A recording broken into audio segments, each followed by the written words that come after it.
Alors, les flops de 2025, pour l'instant du moins, parce qu'on n'a pas fini l'année quand même, sur les vœux en France.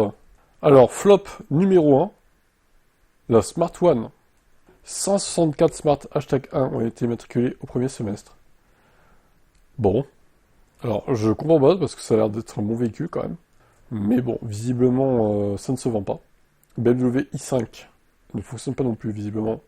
La stratégie de BMW consiste à laisser le choix au client. Avec un même véhicule, ils peuvent opter pour du thermique, ou libre rechargeable ou l'électrique. Et bien avec les grandes berlines, les clients ne choisissent pas l'électrique.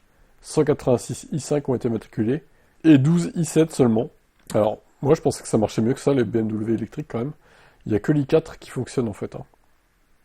Le Lyriq de Cadillac, 153 exemplaires du SUV ont été matriculés. À titre de comparaison, le Porsche Macan électrique a déjà attiré plus de 1000 clients. Alors le Lyriq, j'aime pas trop l'arrière, perso.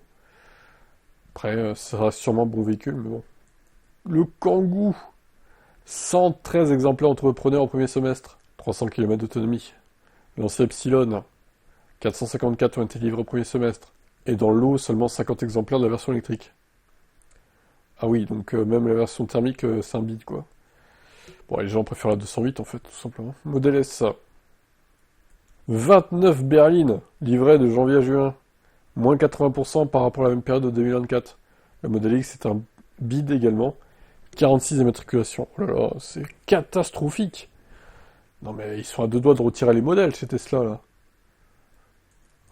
Lexus RZ, 22 exemplaires ont été matriculés de janvier à juin.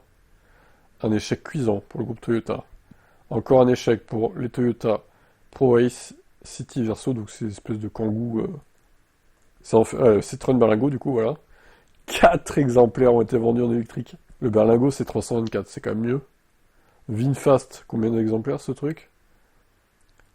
3 exemplaires, waouh! Il y a 3 courageux qui se sont lancés chez VinFast, quoi. Ah bah dis donc, hein. Bon alors, pour être honnête, VinFast, ça m'étonne pas. Toyota un peu plus déjà quand même. Lexus aussi. Bon, Tesla, ça m'étonne qu'il y ait que si peu de modèles SCX vendus quand même. C'est quand même un bid retentissant, quoi. Bon, puis le reste... Au final, le Cadillac Lyriq, je trouve que c'est pas si pourri pour une marque comme Cadillac qui est vraiment confidentielle, quoi. En tout cas en Europe et en France. La BMW i5, c'est un échec, hein. Je pensais que c'était plus que ça quand même.